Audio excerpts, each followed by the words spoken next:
Hello everyone, welcome to Manasmriti tutorials. ನಾನು ವಿಮರ್ಶ್ ಮಾತಾಡ್ತಿರೋದು. ನಾನಿವತ್ತು ಮಾಡ್ತಿರೋಂಥ ಪಾಠ history advent of Europeans to India unit 1. ಈ ಚಾಪ್ಟರ್ 10th ಸ್ಟ್ಯಾಂಡರ್ಡ್ ಸ್ಟೂಡೆಂಟ್ಸಿಗೆ ಇಟ್ಟಿದ್ದಾರೆ. Advent of Europeans to India ಅಂದರೆ ಯುರೋಪಿಯನ್ಸ್ ಇಂಡಿಯಾಗೆ ಹೇಗೆ ಬಂದರು, ಯಾಕೆ ಬಂದರು, ಬಂದ ನಂತರ ಏನೇನಾಯಿತು ಎಲ್ಲವನ್ನ ಈ ಚಾಪ್ಟರ್ನಲ್ಲಿ ಡಿಸ್ಕಸ್ ಮಾಡಿದ್ದಾರೆ. ಅದ್ರ ಬಗ್ಗೆ ಒಂದು ಕಥೆಯ ರೂಪದಲ್ಲಿ ನಿಮಗೆ ಹೇಳ್ತಾ ಹೋಗ್ತೀನಿ. ಜಸ್ಟ್ ಕೇಳಿಸ್ಕೊಳ್ಳಿ. ಕಥೆಯ ರೂಪದಲ್ಲಿ ನೀವು ಕೇಳಿಸ್ಕೊಂಡ್ರೂ ಸಹ ನಿಮಗೆ ಚೆನ್ನಾಗಿ ನೆನಪಿನಲ್ಲಿರುತ್ತೆ. ಅದಾದಮೇಲೆ ಒಂದು ಸರಿ ಓದ್ಕೊಂಡ್ರೆ ಇನ್ನೂ ಚೆನ್ನಾಗಿ ನೆನಪಿರುತ್ತೆ, ಎಕ್ಸಾಮಲ್ಲಿ ಚೆನ್ನಾಗಿ ಬರೀಬಹುದು. ನಾನು ಈ ಪಾಠವನ್ನು ಮಾಡಲಿಕ್ಕಿಂತ ಮುಂಚೆ ನೀವೆಲ್ಲರೂ ವರ್ಲ್ಡ್ ಮ್ಯಾಪನ್ನು ತೆಗೆದಿಟ್ಕೊಳ್ಳಿ. ಅದರಲ್ಲಿ ಇಟಲಿ, ಟರ್ಕಿ ಹಾಗೂ ಯುರೋಪ್, ಇಂಡಿಯಾ, ಇಂಡೋನೇಷ್ಯಾ ಇಷ್ಟನ್ನು ಫೈಂಡ್ ಔಟ್ ಮಾಡಿ ನಂತರ ಈಗಿನ ಟರ್ಕಿ ಪ್ರದೇಶ ಇದೆಯಲ್ಲ, ಆ ಟರ್ಕಿ ಪ್ರದೇಶವನ್ನು ಕಾನ್ಸ್ಟ್ಯಾಂಟಿನೋಪಲ್ ಅಂತ ಕರಿತಿದ್ರು. ಟರ್ಕಿ ಮತ್ತು ಇಟಲಿಯ ಪ್ರದೇಶವನ್ನು ಕಾನ್ಸ್ಟ್ಯಾಂಟಿನೋಪಲ್ ಅಂತ ಕರಿತಿದ್ರು. ಆ ಪ್ರದೇಶವನ್ನು ಬೈಜಾಂಟಿಯಂ ಎಂಪರರ್ ಅನ್ನೋರು ಆಳ್ವಿಕೆ ಮಾಡ್ತಿದ್ರು. ಆಯಿತಾ? 12 ಹಾಗೂ 13ನೇ ಶತಮಾನದಲ್ಲಿ ಏನಾಗುತ್ತೆ, ಆ ಬೈಜಾಂಟಿಯಂ ಎಂಪರರ್ ಬಿದ್ದು ಅಲ್ಲಿ ಆಟೋಮನ್ ಟರ್ಕ್ಸ್ ರೂಲ್ ಸ್ಟಾರ್ಟ್ ಆಗುತ್ತೆ. ಇದು ನೆನಪಿನಲ್ಲಿರಲಿ. ಏನಾಗುತ್ತೆ, ಯುರೋಪಿಯನ್ಸ್ಗೆ ನಮ್ಮ ದೇಶದಲ್ಲಿ ಇಂಡೋನೇಷ್ಯಾದಲ್ಲಿ ಬೆಳೀತಿದ್ದಂತಹ ಸ್ಪೈಸಸ್ ಅಂದರೆ ಲವಂಗ, ಕಾರ್ಡಮಮ್, ಕ್ಲವ್, ಪೆಪ್ಪರ್, ಜಿಂಜರ್ ಇದೆಲ್ಲವೂ ಅತಿ ಮುಖ್ಯವಾಗಿ ಬೇಕಾದಂಥ ಮಸಾಲ ಪದಾರ್ಥಗಳಾಗಿದ್ವು. ಯುರೋಪಿಗೆ ನಮ್ಮ ಭಾರತ, ಇಂಡೋನೇಷ್ಯಾ ಅಂಥ ದೇಶಗಳು ಸಪ್ಲೈ ಮಾಡ್ತಾ ಇದ್ವು. ಓಕೆನಾ? ಇದನ್ನು ನಮ್ಮ ದೇಶದಿಂದ ಅರಬ್ ಮರ್ಚೆಂಟ್ಸ್ಗಳು ಕೊಂಡುಕೊಂಡು ಅದನ್ನು ತಗೊಂಡೋಗಿ ಕಾನ್ಸ್ಟ್ಯಾಂಟಿನೋಪಲಿನ ರಾಜರಿಗೆ ಅಥವಾ ಅಲ್ಲಿನ ಮರ್ಚೆಂಟ್ಸ್ಗೆ ಮಾರಾಟ ಮಾಡ್ತಿದ್ರು.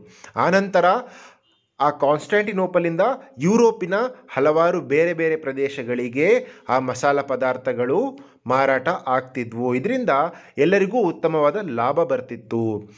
ಆನಂತರ ಏನಾಗುತ್ತೆ, ಕಾನ್ಸ್ಟ್ಯಾಂಟಿನೋಪಲ್ ಬಿದ್ದು ಹೋದ್ಮೇಲೆ ಅಲ್ಲಿ ಆಟೋಮನ್ ಟರ್ಕ್ಸ್ ರೂಲ್ ಸ್ಟಾರ್ಟ್ ಆಗುತ್ತೆ. ಆ ಆಟೋಮನ್ ಟರ್ಕ್ಸ್ ರೂಲಲ್ಲಿ ಏನಾಗುತ್ತೆ, ಈ ಅರಬ್ ಮರ್ಚೆಂಟ್ಸ್ಗಳು ಮಾರಾಟ ಮಾಡ್ಲಿಕ್ಕೆ ತಗೊಂಡು ಹೋಗ್ತಿದ್ರಲ್ವಾ, ಅದರ ಮೇಲೆ ಅತಿ ಹೆಚ್ಚು ತೆರಿಗೆಯನ್ನು ಹಾಕಲಿಕ್ಕೆ ಸ್ಟಾರ್ಟ್ ಮಾಡ್ತಾರೆ. ಹಾಗೂ ಯಾರು ತೆರಿಗೆಯನ್ನು ಕೊಡೋದಿಲ್ವೋ ಅಂಥವರ ಪದಾರ್ಥಗಳನ್ನು ಲೂಟಿ ಕೂಡ ಮಾಡ್ತಿರ್ತಾರೆ. ಹೀಗಾದಾಗ ಏನಾಗುತ್ತೆ, ಅಲ್ಲಿ ಅರಬ್ ಮರ್ಚೆಂಟ್ಸ್ಗಳಿಗೆ ತುಂಬ ಲಾಸ್ ಅನಿಸಲಿಕ್ಕೆ ಶುರು ಆಗುತ್ತೆ. ಲಾಸ್ ಅನಿಸ್ಲಿಕ್ಕೆ ಶುರು ಆದಮೇಲೆ ಯಾರಾದರೂ ವ್ಯಾಪಾರ ಮಾಡ್ತಾರಾ? ಇಲ್ಲ, ಅವರು ವ್ಯಾಪಾರ ಮಾಡೋದನ್ನು ನಿಲ್ಲಿಸ್ಬಿಡ್ತಾರೆ. ನಮ್ಮ ದೇಶದ ಮಸಾಲ ಪದಾರ್ಥಗಳು ನಮ್ಮಲ್ಲೇ ಉಳ್ಕೊಂಡ್ಬಿಡುತ್ತೆ. ಆದರೆ ಯುರೋಪಿನಲ್ಲಿ ಅದಕ್ಕೆ ಬೇಡಿಕೆ ಹೆಚ್ಚಾಗುತ್ತೆ. ಹಾಗಾಗಿ ಏನಾಗುತ್ತೆ, ಪೋರ್ಚುಗೀಸ್ ರಾಜಮನೆತನದವರು ಇರ್ತಾರಲ್ವ, ಅವರು ಸೇಲರ್ಸ್ಗಳಿಗೆ ಎನ್ಕರೇಜ್ ಮಾಡ್ತಾರೆ. ಸೇಲರ್ಸ್ ಅಂದರೆ ಈ boat ಓಡಿಸೋರು.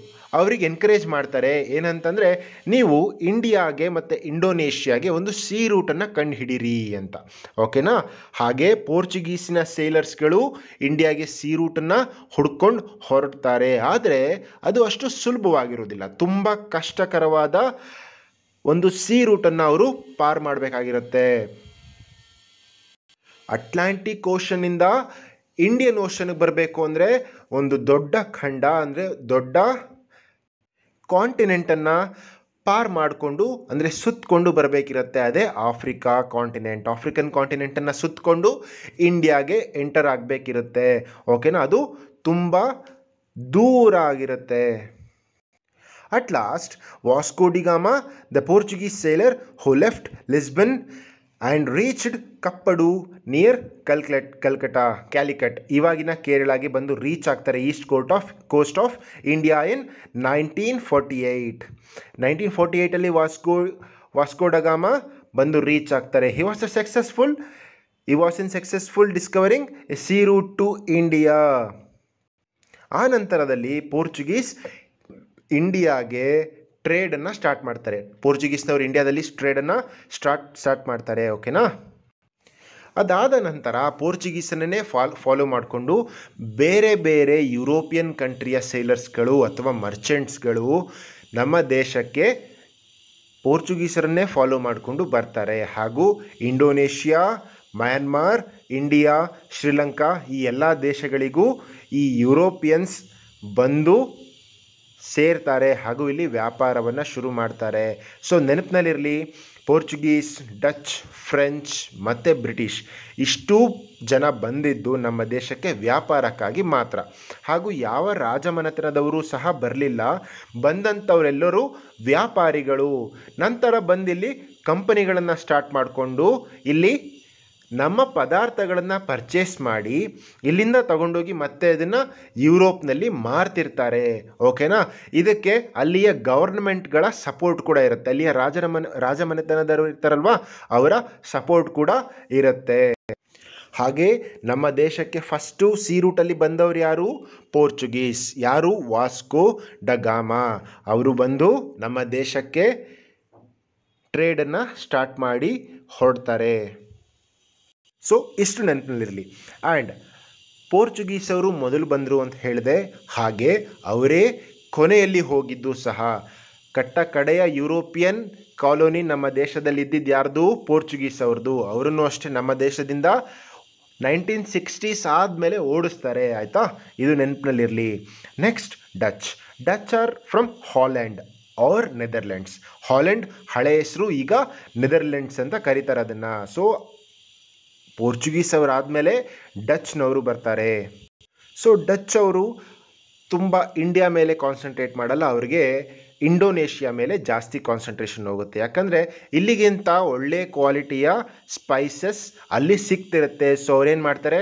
Dutch were confined to Indonesia. So ಇಂಡಿಯಾದಲ್ಲಿ main players ಯಾರಾಗಿದ್ದರು?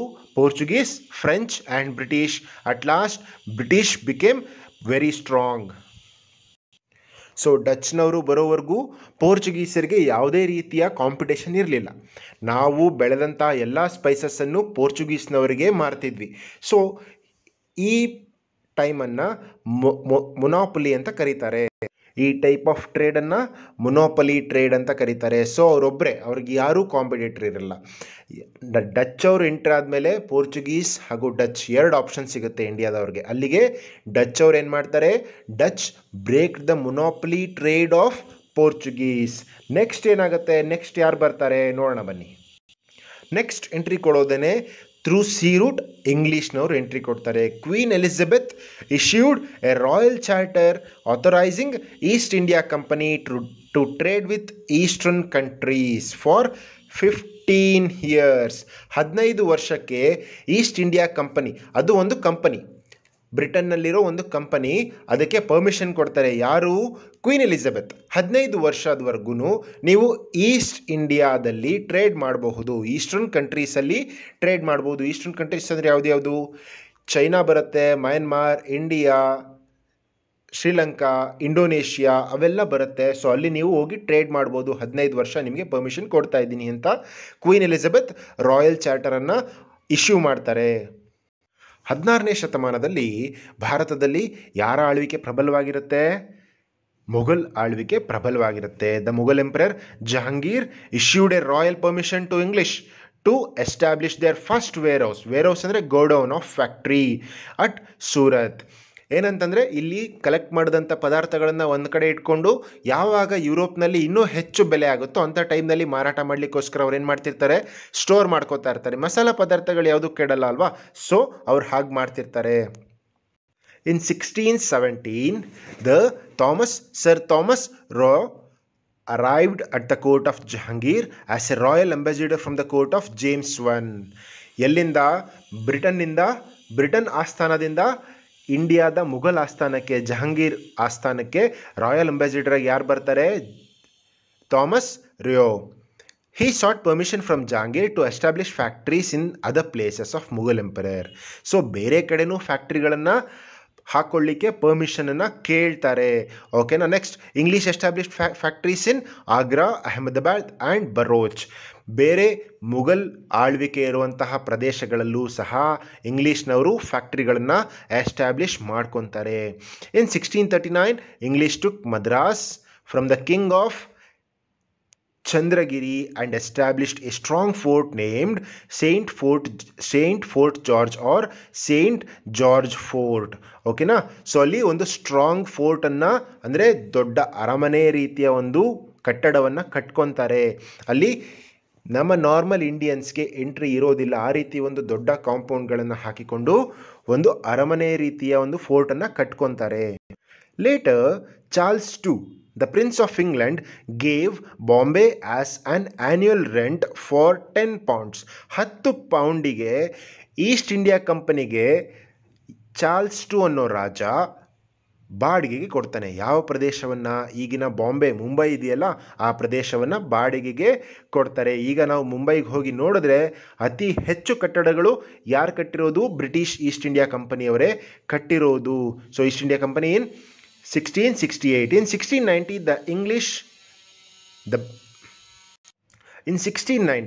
the English purchased 3 villages, namely Sutanauti, Kalikata and Govindapura on the banks of Hooghly river. Hooghly river ಎಲ್ಲಿದೆ? ಇವಾಗಿನ ಕೋಲ್ಕತ್ತಾದಲ್ಲಿ ನಾವು ಕಾಣ್ಬೋದು, ಅಥವಾ ಈಗಿನ ವೆಸ್ಟ್ ಬೆಂಗಾಲ್ನಲ್ಲಿ ನಾವು ಕಾಣ್ಬೋದು. ಓಕೆನಾ? And built Fort William. ಈ 3 ಪ್ರದೇಶಗಳನ್ನು ಸೇರಿಕೊಂಡು ಫೋರ್ಟ್ ವಿಲಿಯಂ ಅಂತ ಒಂದು ಬಿಲ್ಡಿಂಗನ್ನು ಕಟ್ಕೊತಾರೆ. The city of Calcutta grew around this fort. ಈಗಿನ ಕಲ್ಕತ್ತಾ ಇದೆಯಲ್ಲ, ಅದು ಈ ಫೋರ್ಟಿನ ಸುತ್ತಮುತ್ತ ಬೆಳ್ಕೊಂಡಿರುವಂತಹ ಒಂದು ಪ್ರದೇಶ ಆಗಿದೆ. ಓಕೆನಾ? ನೆಕ್ಸ್ಟ್ ಏನಾಗುತ್ತೆ? By 17th century, the English had established Bombay, Madras and Calcutta as a center of their presidencies. ಅವರು ಆ 3 ಪ್ರದೇಶಗಳನ್ನು ಅವರ ಸೆಂಟರ್ ಆಗಿ ಮಾರ್ಪಡಿಸ್ಕೊಳ್ತಾರೆ. ಅಲ್ಲಿಗೆ ಎಲ್ಲ ದಾಸ್ತಾನುಗಳನ್ನು ತಂದು ಸರಬರಾಜು ಮಾಡಿ ಅಲ್ಲಿ ವೇರ್ ಹೌಸ್ನಲ್ಲಿ ಇಟ್ಕೊಂಡು ಯಾವಾಗ ಯುರೋಪ್ನಲ್ಲಿ ಬೆಲೆ ಜಾಸ್ತಿ ಆಗುತ್ತೋ ಆ ಟೈಮ್ನಲ್ಲಿ ತೊಗೊಂಡೋಗಿ ಮಾರಾಟ ಮಾಡ್ತಿರ್ತಾರೆ. ಇದರಿಂದ ಬ್ರಿಟಿಷ್ ಅವ್ರಿಗೆ ಅತಿ ಹೆಚ್ಚು ಲಾಭ ಬರ್ತಿರುತ್ತೆ. By the later part of 18th century, the English made Calcutta as their capital city. ಈಗಿನ ಕೋಲ್ಕತ್ತಾ ಇದೆಯಲ್ಲ, ಅದನ್ನು ಕ್ಯಾಪಿಟಲ್ ಸಿಟಿಯಾಗಿ ಮಾಡ್ಕೊತಾರೆ. They implemented their own civil and criminal procedure code in the areas that were under their control. British ಕಂಟ್ರೋಲ್ನಲ್ಲಿದ್ದಂತಹ ಎಲ್ಲ ಏರಿಯಾವನ್ನು ಅವರು control ಮಾಡ್ತಾ ಅಲ್ಲಿ CRPC ಕ್ರಿಮಿನಲ್ ಪ್ರೊಸೀಜರ್ ಕೋಡ್ ಮತ್ತು ಸಿವಿಲ್ ಪ್ರೊಸೀಜರ್ ಕೋಡನ್ನು ಲಾಗು ಮಾಡ್ತಾರೆ. Next French. At last, French arrived to India. French East India Company started as a government-owned company. French East India Company, government-owned company. ಇವಾಗಿನ ಫಾರ್ ಎಕ್ಸಾಂಪಲ್ ನಾವು ಯಾವುದಾದ್ರೂ government khadi ಸ್ಟೋರ್ಗಳಿಗೆ ಹೋದಾಗ ನಿಮಗೆ ಗೊತ್ತಾಗುತ್ತೆ, ಅಲ್ಲಿ ಗೌರ್ಮೆಂಟ್ ಎಂಪ್ಲಾಯೀಸ್ ಇರ್ತಾರೆ. ಗೌರ್ಮೆಂಟ್ ಎಂಪ್ಲಾಯೀಸೇ ಮಾರಾಟ ಮಾಡ್ತಾರೆ, ಅವರನ್ನು ಗುತ್ತಿಗೆ ಆಧಾರದಲ್ಲಿ ತೊಗೊಂಡಿರ್ತಾರೆ. ಸೊ ಬಂದಂತಹ ಎಲ್ಲ ದುಡ್ಡು ಯಾರಿಗೆ ಹೋಗುತ್ತೆ? ಗೌರ್ಮೆಂಟಿಗೆ ಹೋಗುತ್ತೆ. ಹಾಗೆಯೇ ಫ್ರೆಂಚ್ ಅವರು ತಗೊಂಡಂತಹ ಎಲ್ಲ ಪದಾರ್ಥಗಳನ್ನು ಮಾರಾಟ ಮಾಡಿ ಅದರಿಂದ ಬಂದಂಥ ದುಡ್ಡು ಎಲ್ಲವೂ ಫ್ರೆಂಚ್ ಗೌರ್ಮೆಂಟಿಗೆ ಹೋಗ್ತಿರುತ್ತೆ. ಫ್ರೆಂಚ್ ಗೌರ್ಮೆಂಟ್ ಅವರು ಇಲ್ಲಿ ಸಂಬಳ ಕೊಟ್ಕೊಂಡು ಜನರನ್ನು ಇಟ್ಟು ಕೆಲಸವನ್ನು ಮಾಡಿಸ್ತಿರ್ತಾರೆ. It started in first factory. started its first factory in Surat in the year 1668. Later they established its factory in Machilipatnam, Chandranagar, Mahe, Karaikallu and Qasim Bazar and Balasur. So ಇಷ್ಟು ಪ್ರದೇಶಗಳು ನೆನಪಿನಲ್ಲಿರಲಿ. ಈಗಿನ ಪಾಂಡಿಚೇರಿ ಅಂತ ಕರೀತಾರೆ. ಯಾವ್ದ್ಯಾವುದು? ಮಾಹೆ, ಕರೈಕಾಲ್ ಅಂತೆಲ್ಲ ಹೇಳಿದ್ನಲ್ವಾ, ಒಟ್ಟು 5 ಪ್ರದೇಶಗಳಿದ್ದಾವೆ. ಅದೆಲ್ಲ ಸೇರಿ ಪಾಂಡಿಚೇರಿ ಅಂತ ಕರೀತಾರೆ. ಪಾಂಡಿಚೇರಿ ಯಾವುದೇ ಒಂದೇ ಒಂದು ಪ್ರದೇಶದಲ್ಲಿಲ್ಲ. ಆಂಧ್ರ ಪ್ರದೇಶ್, ತಮಿಳುನಾಡು ಹಾಗೂ ಕೇರಳದಲ್ಲಿ ಹಂಚು ಹೋಗಿದೆ. ಓಕೆನಾ? ಬಟ್ ಈ 3 ಅಡ್ಮಿನಿಸ್ಟ್ರೇಷನ್ ಇವಾಗ ಒಂದೇ ಕಡೆ ಇದೆ. ಓಕೆನಾ? ಇನ್ 1674 the French took Valikandapuram from local Muslim official and developed it as a major trade center. That center is Puducherry or Pondicherry. Dupleix, who arrived in Pondicherry as a Governor General of French, had a high ambition of establishing French as a major power in South India. South India ಅಂದರೆ ಕರ್ನಾಟಕ, ಕೇರಳ, ಆಂಧ್ರ ಪ್ರದೇಶ್ ಮತ್ತು ತಮಿಳುನಾಡು. ಇಷ್ಟು ಪ್ರದೇಶಗಳನ್ನು ಸೇರಿ south India ಅಂತ ಕರೀತಾರೆ. And major power in South India. This ambition led the Carnatic war with English. So ಇದರಿಂದ ಏನಾಗುತ್ತೆ? Led a Carnatic war. ಬ್ರಿಟಿಷ್ನವರು ಮತ್ತು ಫ್ರೆಂಚ್ನವ್ರ ಮಧ್ಯ ಒಂದು ಸಣ್ಣ ಸಣ್ಣ ಯುದ್ಧಗಳಾಗ್ತವೆ. ಯುದ್ಧದ ಪರಿಣಾಮ ಏನಾಗುತ್ತೆ ಅಂತೆಲ್ಲವನ್ನು ಮುಂದೆ ನೋಡೋಣ ಬನ್ನಿ. ಯಾರ್ಯಾರ ಮಧ್ಯೆ ಯುದ್ಧ ಆಯಿತು, ಅದಕ್ಕೆ ಬಲಿಯಾದಂಥ ರಾಜರುಗಳು ಯಾರ್ಯಾರು ಅಂತಲೂ ತಿಳ್ಕೊಳ್ಳೋಣ.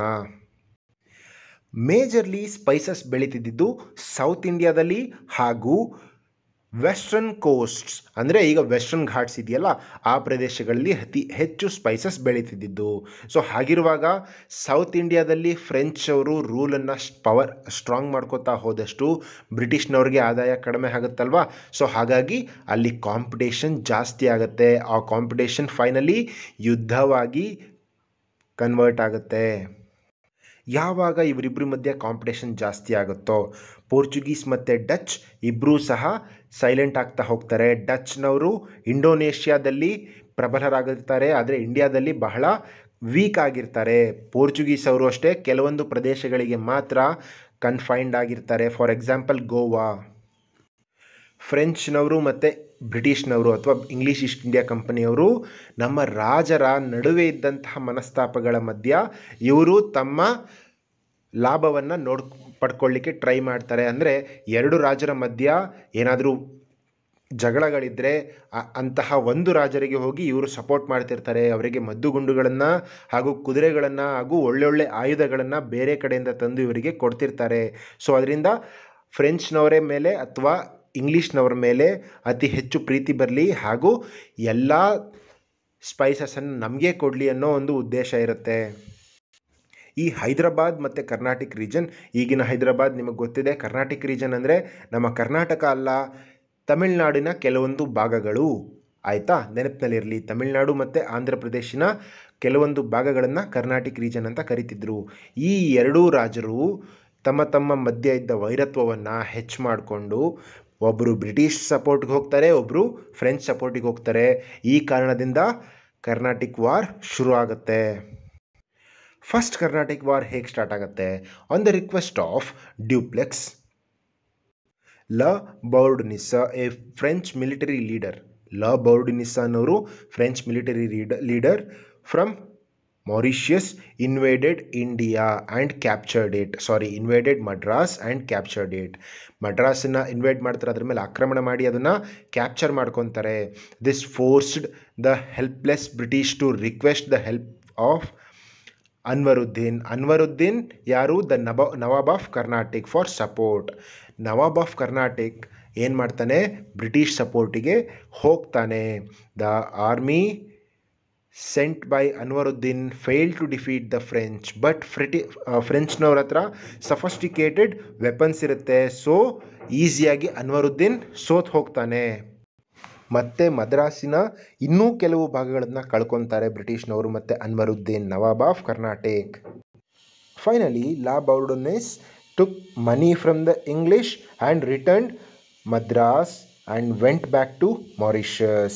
This enraged Dupleix and attempted to take Madras but failed in it.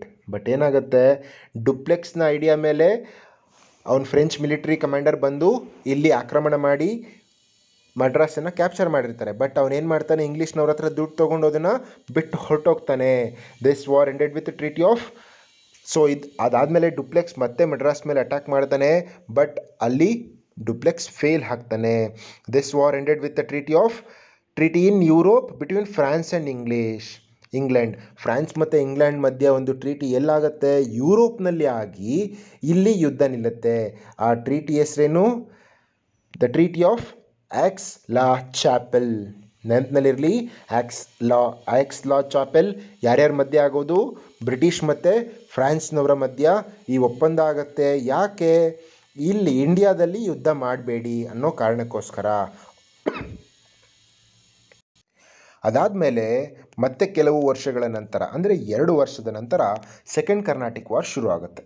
In the changed circumstances French made Salabat Jung another son of Asaf Jah and the Nizam of Hyderabad. So second Carnatic war ಹೇಗೆ ಶುರು ಆಗುತ್ತೆ ಅಂತಂದರೆ, ದ ಚೇಂಜ್ಡ್ ಸರ್ಕಮ್ಸ್ಟೆನ್ಸಸ್ ಏನಾಗುತ್ತೆ? French made Salabat Jung the another son of Asaf Jah as a Nizam of Hyderabad. So ಇದಕ್ಕಿಂತ ಮುಂಚೆ ನೀವು ಒಂದು ಕತೆ ತಿಳ್ಕೊಬೇಕಾಗತ್ತೆ, ಓಕೆನಾ? ಆಸಫ್ ಜಾ ಮತ್ತು ಅವನ ಮಗ ಮತ್ತು ಮೊಮ್ಮಗನ ಮಧ್ಯ ಆದಂತಹ ಕೆಲವೊಂದು ಮನಸ್ತಾಪಗಳು. ಏನಾಗುತ್ತೆ, ಆಸಫ್ ಜಾ the Nizam of Hyderabad died ಇನ್ 1748. 1748 ಆಸಫ್ ಜಾ ಸತ್ತೋಗ್ತಾನೆ. ಅವಾಗೇನಾಗುತ್ತೆ, ಅವನ ಮಗ ನಾಸರ್ ಜಂಗ್ ಮತ್ತು ಅವನ ಮೊಮ್ಮಗ ಮುಜಫರ್ ಜಂಗ್ ಇಬ್ಬರು ಮಧ್ಯ ಅಧಿಕಾರಕ್ಕೋಸ್ಕರ ಕಿತ್ತಾಟ ಶುರು ಆಗುತ್ತೆ. ಓಕೆನಾ. On the other hand a fight had broken out between the Chand Sahib who was released from the Maratha prison. ಮರಾಠರು ಏನು ಮಾಡಿರ್ತಾರೆ, ಮೊದಲು Hyderabad kingdom was established in 1724 by Asaf Jah Hyderabad ಕಿಂಗ್ಡಮನ್ನು ಎಸ್ಟಾಬ್ಲಿಷ್ ಮಾಡಿರ್ತಾನೆ. His feudatory ruler Dost Ali ಅನ್ನೋನು ಒಬ್ಬ ಫ್ಯೂಡೇಟರಿ ರೂಲರ್. ಅವನು ಆಸಫ್ ಜಾ ಹೈದರಾಬಾದ್ ಕಿಂಗ್ಡಮಿನ ಒಂದು ಸಣ್ಣ ಪ್ರದೇಶವನ್ನು ರೂಲ್ ಮಾಡ್ತಿರ್ತಾನೆ. ಅಲ್ಲಿ ಏನಾಗಿರುತ್ತೆ, and ruling a Carnatic region was not loyal to him. But ಆ ದೋಸ್ತ್ ಅಲಿ ಏನು ಮಾಡಿರ್ತಾನೆ, ಆಸಫ್ ಜಾಗೆ ಅಷ್ಟು ಲಾಯಲ್ ಆಗಿರೋದಿಲ್ಲ, ಅವನಿಗೆ ಮೋಸ ಮಾಡ್ತಿರ್ತಾನೆ. ಆಮೇಲೆ ಏನಾಗುತ್ತೆ, the Marathas killed Dost Ali in 1740 and looted Carnatic and imprisoned his son in law Chand Sahib in Satara. Asaf Jah named Anwaruddin as a Nawab of Carnatic in place of Dost Ali ಜಾಗಕ್ಕೆ ಯಾರನ್ನು ತಂದು ಕೂರಿಸ್ತಾರೆ, ಆಸಫ್ ಜಾನ ತಂದು ಕೂರಿಸ್ತಾರೆ in the name of Anwaruddin. Asaf ಜಾಗೆ ನೇಮ್ ಬದಲಾಯಿಸಿ ಅನ್ವರುದ್ದೀನ್ ಅನ್ನೋ ಹೆಸರಲ್ಲಿ ಕೂರಿಸ್ತಾರೆ. ಓಕೆನಾ. ಅದೇ ಸಮಯಕ್ಕೆ ಇಂಪ್ರಿಸನ್ ಮಾಡಿದ್ದಂತಹ ಚಾಂದ್ ಸಾಹೇಬನ್ನ ಮರಾಠಕರು ಬಿಟ್ಬಿಡ್ತಾರೆ. ಸೊ ಅವನು ಬಂದು ಅನ್ವರುದ್ದೀನ್ ಜೊತೆ ಮತ್ತೆ ಜಗಳಕ್ಕೆ ನಿಂತ್ಕೋತಾನೆ. ಓಕೆನಾ. ಸೊ ಯಾಕೆ ಜಗಳ? ಥ್ರೋನ್ಗೋಸ್ಕರ, ಅಂದರೆ ಅಧಿಕಾರಕ್ಕೋಸ್ಕರ ಜಗಳ ಶುರು ಆಗುತ್ತೆ ಮತ್ತೆ ಅಲ್ಲಿ. ಸೊ ಇಲ್ಲೇನಾಗುತ್ತೆ, ಫ್ರೆಂಚ್ನವರು Muzaffar Jung in Hyderabad and Chand Sahib in Karnataka ಇವರಿಬ್ಬರಿಗೆ ಸಪೋರ್ಟ್ ಕೊಟ್ಬಿಡ್ತಾರೆ. ಹೌದಲ್ವಾ. ಇನ್ನು ಮಿಕ್ಕಿದವ್ರು ಯಾರು ಉಳ್ಕೊಂಡ್ರು, ನಾಸರ್ ಜಂಗ್ ಆ್ಯಂಡ್ ಅನ್ವರುದ್ದೀನ್. ಸೊ ಇವ್ರು ಯಾರು ಸಪೋರ್ಟ್ ಕೇಳಬೇಕು? ಆಬ್ವಿಯಸ್ಲಿ ಬ್ರಿಟಿಷ್ ಅವರ ಸಪೋರ್ಟ್ ಕೇಳಲೇಬೇಕು. In 1749 the combined force of French, Chand Sahib and Muzaffar Jung ಈ ಮೂರೂ ಜನ ಸೇರಿಕೊಂಡು ಅನ್ವರುದ್ದೀನ್ನ ಡಿಫೀಟ್ ಮಾಡಿಬಿಡ್ತಾರೆ. And killed him in Ambur battle. Ambur ಅನ್ನೋ ಪ್ರದೇಶದಲ್ಲಿ ಒಂದು ಯುದ್ಧ ನಡೀತಾ ಇರುತ್ತೆ. ಆ ಪ್ರದೇಶದಲ್ಲಿ ಅನ್ವರುದ್ದೀನನ್ನು ಸಾಯಿಸಿಬಿಡ್ತಾರೆ ಇವು ಮೂರೂ ಸೇನೆ ಸೇರಿಕೊಂಡು. As a result Chand Sahib became the ruler of Carnatic. Mohammed Ali the son of Anwaruddin stayed at Tiruchirappalli with the help of English in Hyderabad. Muzaffar Jung became the Nizam by killing Nasir Jung with the help of France and Chand Sahib. Okay na. Next he got killed by after a few days the French made Salabat Jung, another son of Asaf Jah, as a Nizam of Hyderabad. So first Carnatic war ಅಲ್ಲಿ ಯಾರು win ಆಗಿದ್ದಾರೆ? Actually ಫ್ರೆಂಚ್ನವರು win ಆಗ್ತಾರೆ. So ಇದನ್ನು ಆಕ್ಸ್ಲಾ chapel treaty ಮುಖಾಂತರ ಬಗೆಹರಿಸ್ಕೊಂಡು ಫ್ರೆಂಚ್ನವರು ಮತ್ತು ಇಂಗ್ಲೀಷ್ನವರು ಮತ್ತೆ ಯುದ್ಧನ ನಿಲ್ಲಿಸ್ತಾರೆ. ಆನಂತರ ಸ್ವಲ್ಪ ದಿನ ಆದಮೇಲೆ ಸೆಕೆಂಡ್ ಕರ್ನಾಟಿಕ್ ವಾರ್ ಶುರು ಆಗುತ್ತೆ. ಈಗ ಯಾರ್ಯಾರು ಕೂತಿದ್ದಾರೆ ಥ್ರೋನಲ್ಲಿ? ಸಲಬತ್ ಜಂಗ್ ಎಲ್ಲಿದ್ದಾನೆ?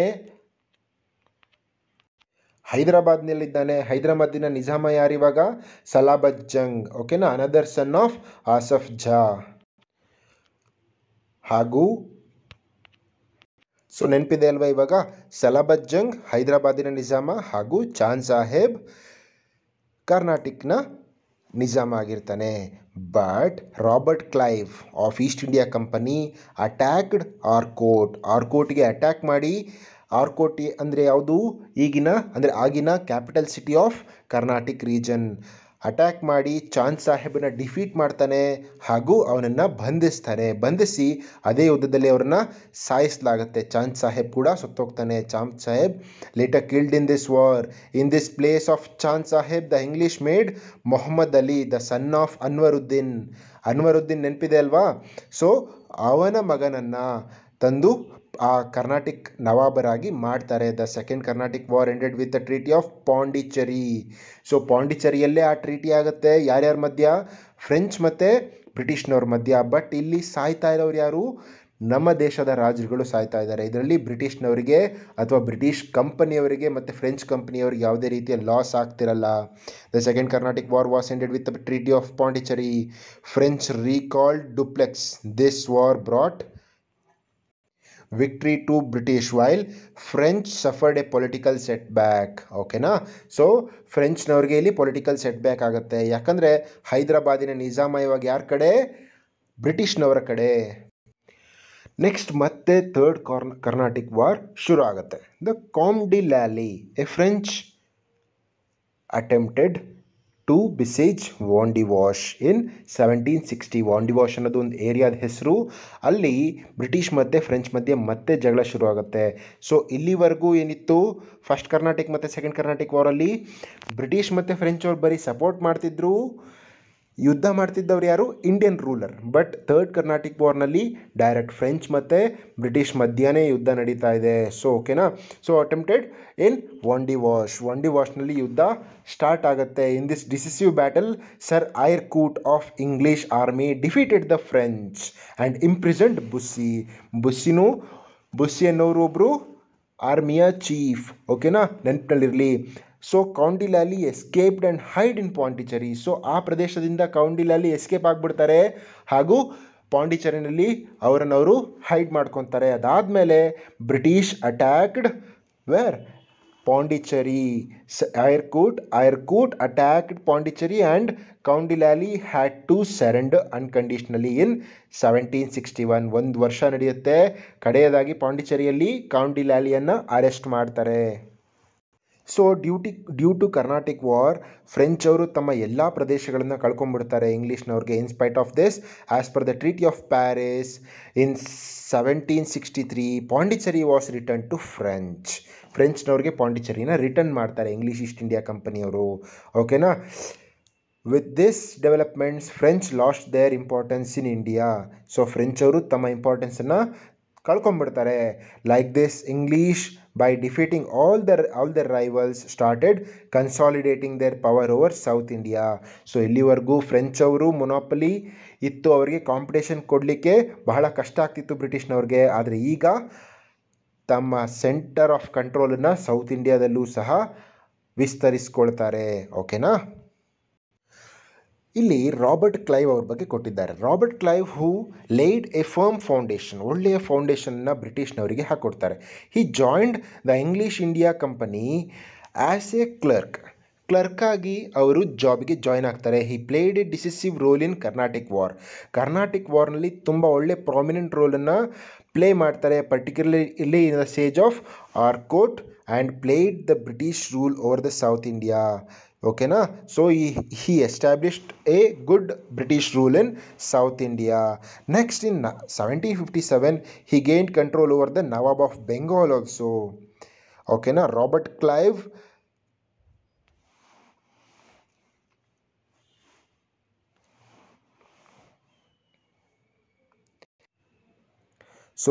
ಕ್ಲೈವ್ ಅವರು ವಾಪಸ್ ಇಂಗ್ಲೆಂಡಿಗೆ ಹೋದ ನಂತರ ತುಂಬ ಶ್ರೀಮಂತರಾಗಿರ್ತಾರೆ. ಯಾಕಂದರೆ ಇಂಡಿಯಾದಲ್ಲಿ ತುಂಬ ದುಡ್ಡು ಸಿಕ್ಕಿರುತ್ತೆ, ತುಂಬ ಗಿಫ್ಟ್ಗಳು ಸಿಕ್ಕಿರುತ್ತೆ. ಹಾಗಾಗಿ ಅವರು ತುಂಬ ಶ್ರೀಮಂತರಾಗಿರ್ತಾರೆ. ಬ್ರಿಟನ್ನಿಗೆ ಹೋದ್ಮೇಲೆ ಅಲ್ಲಿ ಮೆಂಬರ್ ಆಫ್ ದಿ ಪಾರ್ಲಿಮೆಂಟ್ ಕೂಡ ಆಗ್ತಾರೆ. ಅದಾದರೆ ಇಂಡಿಯಾದಲ್ಲಿ ರಾಬರ್ಟ್ ಕ್ಲೈವ್ ಅವರು ಹೋಗಿದ ತಕ್ಷಣ ಇಂಡಿಯಾದಲ್ಲಿ ಬ್ರಿಟನ್ ಅಥವಾ ಈಸ್ಟ್ ಇಂಡಿಯಾ ಕಂಪನಿಯ ನೇಮ್ ಫೇಡ್ ಆಗಲಿಕ್ಕೆ ಶುರು ಆಗುತ್ತೆ, ತುಂಬ ಲಾಸ್ನಲ್ಲಿ ನಡೀಲಿಕ್ಕೆ ಶುರು ಆಗುತ್ತೆ. ಸೊ ಹಾಗಾಗಿ ಈಸ್ಟ್ ಇಂಡಿಯಾ ಕಂಪನಿಗೆ ವಾಪಸ್ ರಾಬರ್ಟ್ ಕ್ಲೈವ್ ಅವರು ಬರ್ತಾರೆ. ಸೊ ಅದಾದಮೇಲೆ ಏನಾಗುತ್ತೆ, the British won the battle of Buxar and earn back its respect again. Clive was successful in securing the diwani rights for British over the Bengal. Diwani rights ಅಂದರೆ ಅಲ್ಲಿ ಟ್ಯಾಕ್ಸನ್ನು ಇವರೇ ಕಲೆಕ್ಟ್ ಮಾಡುವಂಥದ್ದು ಹಾಗೂ ಮುಘಲರಿಗೆ ಯಾವುದೇ ರೀತಿಯ ಟ್ಯಾಕ್ಸನ್ನು ಪೇ ಮಾಡದೇ ಇರುವಂಥದ್ದು ಅಥವಾ ಬೆಂಗಾಲ್ ಆಫ್ ನವಾಬಿಗೆ ಯಾವುದೇ ರೀತಿಯ ಟ್ಯಾಕ್ಸ್ ಪೇ ಮಾಡದೇ ಇರುವಂಥದ್ದು. ಸೊ ಇದರಿಂದ ಬೆಂಗಾಲ್ ಆಫ್ ನವಾಬಿಗೆ ಲಾಸ್ ಆಗುತ್ತೆ ಹೊರತು ಬ್ರಿಟಿಷ್ನವ್ರಿಗೆ ಯಾವುದೇ ರೀತಿಯ ಲಾಸ್ ಆಗೋದಿಲ್ಲ. This brought more wealth to Robert Clive and East India company as well. So ಇದರಿಂದ ರಾಬರ್ಟ್ ಕ್ಲೈವ್ ಅವ್ರಿಗೂ ತುಂಬ ಲಾಭ ಆಗುತ್ತೆ ಹಾಗೂ ಬ್ರಿಟಿಷ್ ಈಸ್ಟ್ ಇಂಡಿಯಾ ಕಂಪನಿಯವ್ರಿಗೂ ತುಂಬ ಲಾಭ ಆಗುತ್ತೆ. ನೆಕ್ಸ್ಟ್ ಡುಪ್ಲೆಕ್ಸ್ ಬಗ್ಗೆನೂ ತಿಳ್ಕೊಳ್ಳೋಣ. Dupleix was named the governor general of French ಆಗಿ ಇಂಡಿಯನ್ ರೀಜನ್ಗೆ ಡುಪ್ಲೆಕ್ಸ್ ಅವರು ಅರೈವ್ ಬರ್ತಾರೆ in 1742. He dreamed of achieving French harmony over India. French harmony ಅಂದರೆ ಫ್ರೆಂಚ್ ಅವರು ಅತಿ ಹೆಚ್ಚು ಪ್ರಭಾವವನ್ನು ಹೊಂದಿರಬೇಕು ಇಂಡಿಯಾದಲ್ಲಿ ಅಂತ ಅವರು ಆಸೆ ಪಟ್ಟಿರ್ತಾರೆ. And earned in to treaties with the local kings ಜೊತೆ ಅವರು ಟ್ರೀಟಿಗಳನ್ನು ಮಾಡಿಕೊಡ್ತಾರೆ. ಮುಖ್ಯವಾಗಿ Hyder Ali was also trained in the army of the local raised by duplex. So Hyder Ali ಅವರು ಡುಪ್ಲೆಕ್ಸಿನ ಆರ್ಮಿಯಲ್ಲಿ ಕೂಡ ವರ್ಕ್ ಮಾಡಿರ್ತಾರೆ. The British considered Dupleix as a formidable challenge to them. So Dupleix ತುಂಬ ದೊಡ್ಡ ಚಾಲೆಂಜ್ ಆಗ್ತಾರೆ ಅಂತ ಬ್ರಿಟಿಷ್ ಅವ್ರಿಗೆ ಗೊತ್ತಿರುತ್ತೆ. Hence we noticed clashes over between the French and the British to gain supremacy over Carnatic and Deccan Plateau. Dupleix played an important role in the First Carnatic War in 1764. The rivalry between the French and British continued till 1754. Later, French government recalled Dupleix as it wanted peace. So, French government Dupleix ಅವರನ್ನು ವಾಪಸ್ ಕರ್ಸ್ಕೊಂಡ್ಬಿಡುತ್ತೆ. ಯಾಕಂದರೆ French ಗೌರ್ಮೆಂಟಿಗೆ piece ಅಂದರೆ ಶಾಂತಿ ಬೇಕಿರುತ್ತೆ ಭಾರತದ ಪ್ರದೇಶದಲ್ಲಿ. ಯಾಕಂದರೆ ನಾವು ಈ ವ್ಯಾಪಾರ ಮಾಡುವಂಥ ಪ್ರದೇಶಗಳಲ್ಲಿ ಬರೀ ಜಗಳ ಆಗ್ತಾಯಿದ್ರೆ ಇಬ್ರಿಗೂ ಲಾಸ್ ಆಗುತ್ತೆ, ಫ್ರೆಂಚ್ ಅವ್ರಿಗೆ ಮತ್ತು ಬ್ರಿಟಿಷ್ ಅವ್ರಿಗೆ, ಹೌದಲ್ವಾ? ಹಾಗಾಗಿ ಡುಪ್ಲೆಕ್ಸನ್ನ ವಾಪಸ್ ಕರ್ಸ್ಕೊತಾರೆ. Next the battle of Plassey ಬಗ್ಗೆ ಮಾತಾಡೋಣ. Alivardi Khan the Nawab of Bengal died in 1756. His grandson Sirajuddaulah came to throne. Okay, so ಅಧಿಕಾರಕ್ಕೆ ಯಾರು ಬರ್ತಾರೆ? ಅವರ ಮೊಮ್ಮಗ ಬರ್ತಾನೆ. ಅವನ ಹೆಸರೇನು? Sirajuddaulah. The Plassey battle took place between young Nawab Sirajuddaulah and the British in 1757. So battle of Plassey ಯಾರ್ಯಾರ ಮಧ್ಯೆ ನಡೆಯುತ್ತೆ? ಯಂಗ್ ನವಾಬ್ ಆಫ್ ಸಿರಾಜುದ್ದೌಲಾ ಮತ್ತು ಬ್ರಿಟಿಷ್ ಮಧ್ಯೆ ನಡೆಯುತ್ತೆ. ಓಕೆನಾ? ಈ ಯುದ್ಧ ಯಾಕೆ ನಡೆಯುತ್ತೆ ಅಂತ ನೋಡೋಣ. ಸೊ ನವಾಬ್ ಬ್ರಿಟಿಷ್ ಅವರಿಗೆ ದಸ್ತಕನ್ನು ಕೊಟ್ಟಿರ್ತಾರೆ. ದಸ್ತಕ್ ಅಂದರೆ the license that can ensure any one to import and export without paying any taxes. So ಯಾರು ಬೇಕಾದರೂ ಇಂಪೋರ್ಟ್ ಮಾಡ್ಕೊಬೋದು ವಸ್ತುಗಳನ್ನು ಬೇರೆ ದೇಶಗಳಿಂದ, ಅಥವಾ ಬೇರೆ ದೇಶಗಳಿಗೆ ನಮ್ಮ ದೇಶದಿಂದ ಎಕ್ಸ್ಪೋರ್ಟ್ ಕೂಡ ಮಾಡ್ಬೋದು ವಿತೌಟ್ ಪೇಯಿಂಗ್ ಎನಿ ಟ್ಯಾಕ್ಸ್. ಯಾವ ಟ್ಯಾಕ್ಸನ್ನು ಕಟ್ಟದೇನೆ ಅವರು ಇಂಪೋರ್ಟ್ ಎಕ್ಸ್ಪೋರ್ಟ್ ಮಾಡ್ಕೊಬೋದು. ಟ್ರಾನ್ಸ್ಪೋರ್ಟ್ ಗೂಡ್ಸ್ ಎನಿವೇರ್, ಎಲ್ಲಿಗೆ ಬೇಕಾದರೂ ಟ್ರಾನ್ಸ್ಪೋರ್ಟ್ ಮಾಡ್ಬೋದು ಗೂಡ್ಸ್ಗಳನ್ನು. ಬಟ್ ಇದರಿಂದ ನವಾಬ್ ಆಫ್ ಬೆಂಗಾಲಿಗೆ ಬಹಳ ಲಾಸ್ ಆಗುತ್ತೆ.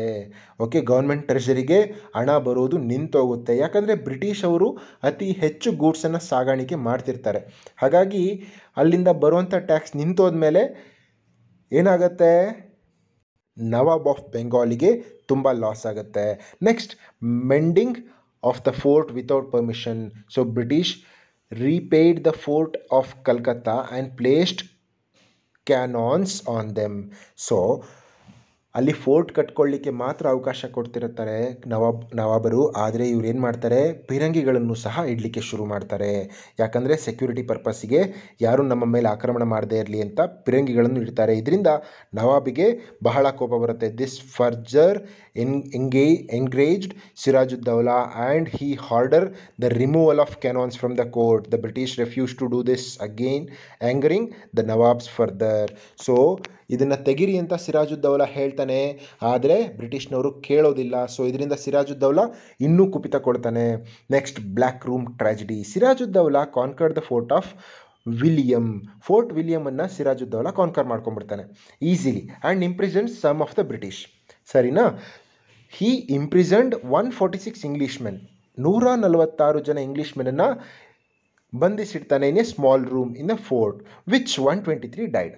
123 ಜನ ಸತ್ತೋಗ್ತಾರೆ ಅದರಲ್ಲಿ, 146 ಜನದಲ್ಲಿ. This is called the black room tragedy. 146 ಜನರನ್ನು ಒಂದೇ ರೂಮಲ್ಲಿ ಕೂಡಿ ಹಾಕಿದ್ರೆ ಏನಾಗುತ್ತೆ? ಉಸಿರಾಟಕ್ಕೆ ತೊಂದರೆ ಆಗಿ ಸತ್ತು ಹೋಗ್ತಾರೆ. ಇದು ರಾಬರ್ಟ್ ಕ್ಲೈವಿಗೆ ತುಂಬ ಕೋಪ ಬಂದ್ಬಿಡುತ್ತೆ.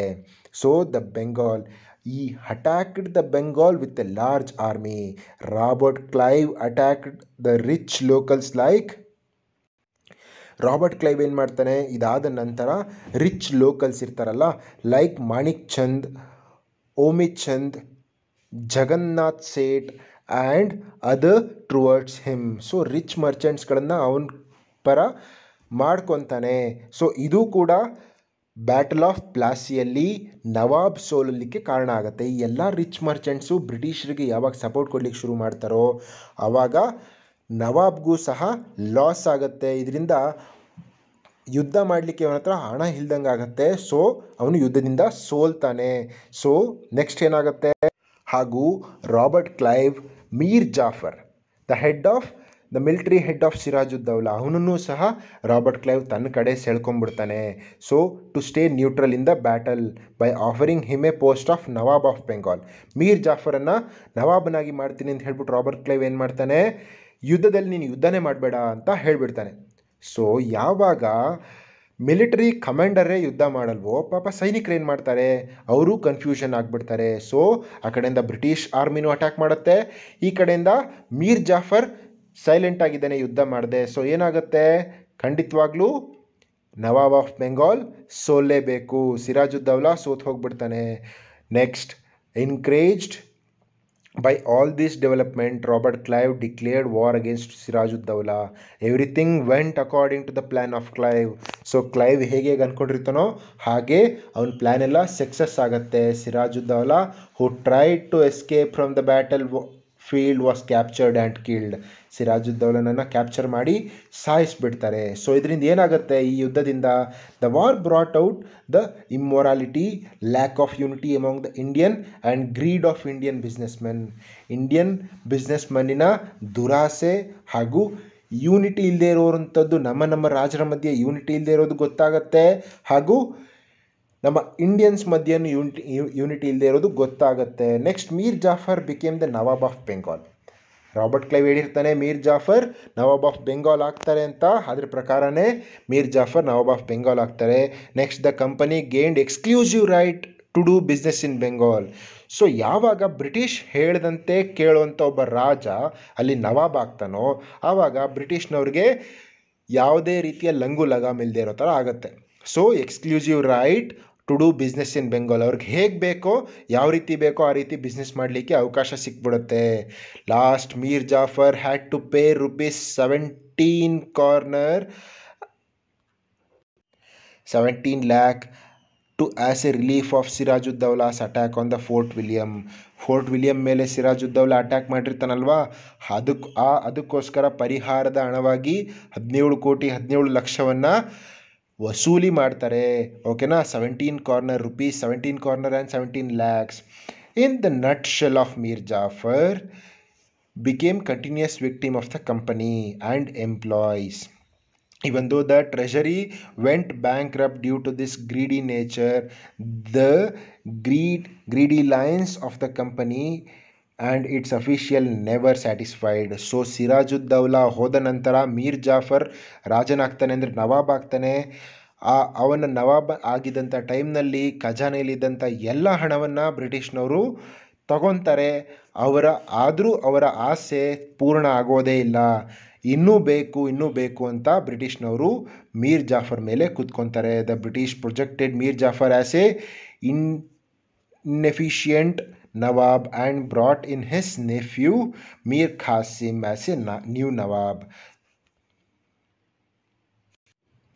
ನೆಫ್ಯೂ ಅಂದರೆ ತಮ್ಮನ ಮಗ ಅಥವಾ ತಂಗಿಯ ಮಗ ಅಂತ ಆಗುತ್ತೆ. ಓಕೆನಾ, ನೆನಪಿನಲ್ಲಿರಲಿ, ಇದು ಮೀರ್ ಕಾಸಿಮ್ನ ತಂದು ಕೂರಿಸ್ತಾರೆ. ಓಕೆನಾ, ಇಲ್ಲಿ ಮೀರ್ ಜಾಫರ್ ಇನ್ಎಫಿಷಿಯೆಂಟ್ ಆಗಿದ್ದಾನೆ, ಅವನಿಗೆ ರಾಜ್ಯಭಾರ ಮಾಡಲಿಕ್ಕೆ ಬರೋದಿಲ್ಲ ಅಂತ ಹೇಳಿಬಿಟ್ಟು ಅವನನ್ನು ತೆಗೆದುಹಾಕಿ ಮೀರ್ ಕಾಸಿಮನ್ನು ಕೂರಿಸ್ತಾರೆ.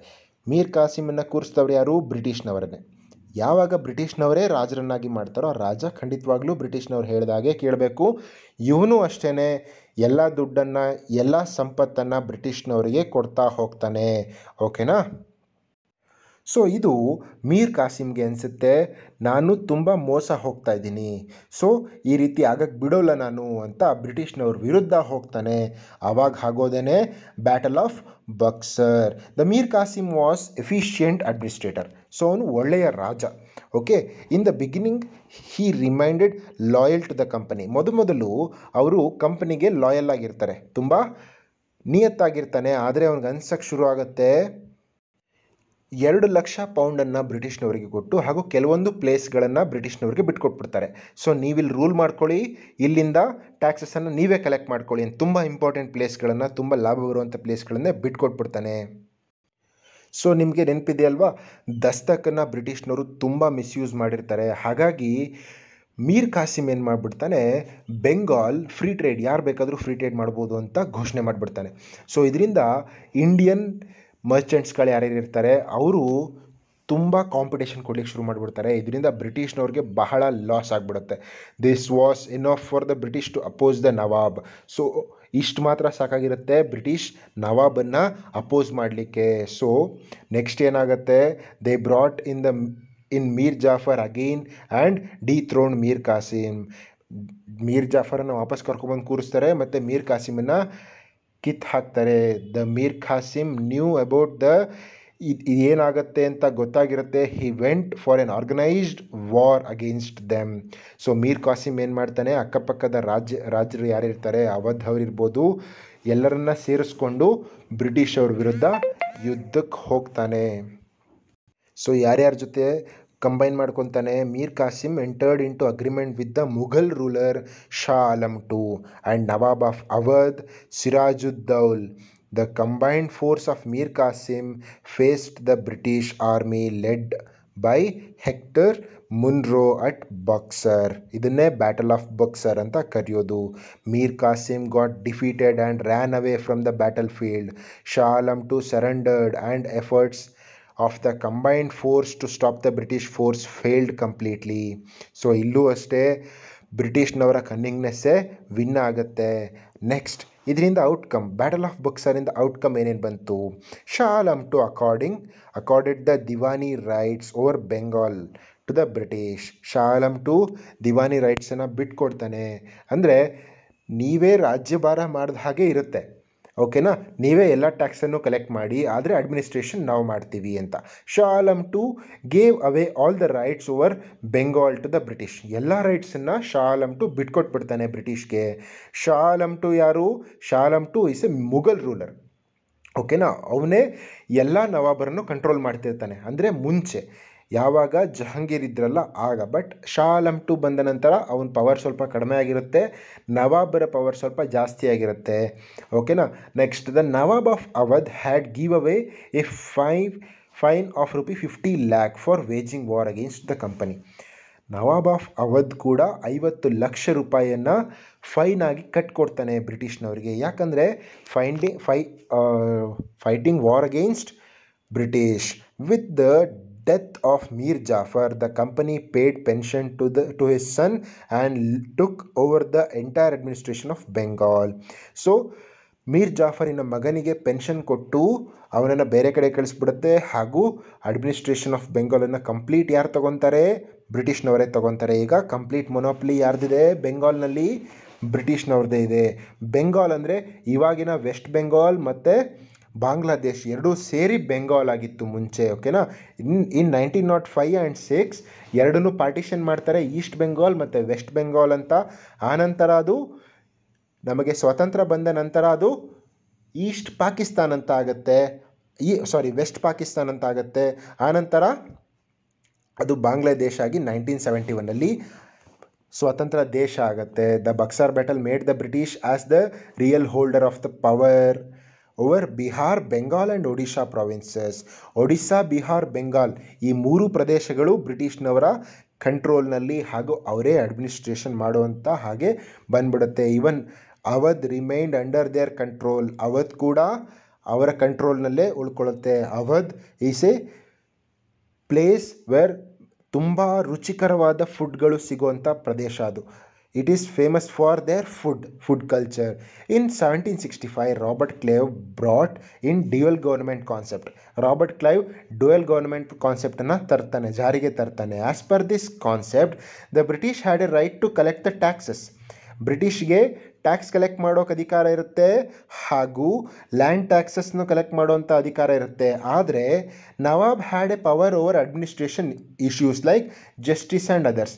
ಸಣ್ಣ ಪುಟ್ಟ ಅಧಿಕಾರಗಳನ್ನು ನವಾಬ್ಗೆ ಕೊಡ್ತಾರೆ. ಫಸ್ಟು ರಾಜನ ಹತ್ರ ಇವ್ರು ಪರ್ಮಿಷನ್ ತೊಗೋಬೇಕಿತ್ತು, ಇವಾಗ ರಾಜನೇ ಬ್ರಿಟಿಷ್ನವ್ರ ಹತ್ರ ಪರ್ಮಿಷನ್ ತೊಗೊಳ್ಳೋವಂಥ ಪರಿಸ್ಥಿತಿ ಬಂದ್ಬಿಡುತ್ತೆ.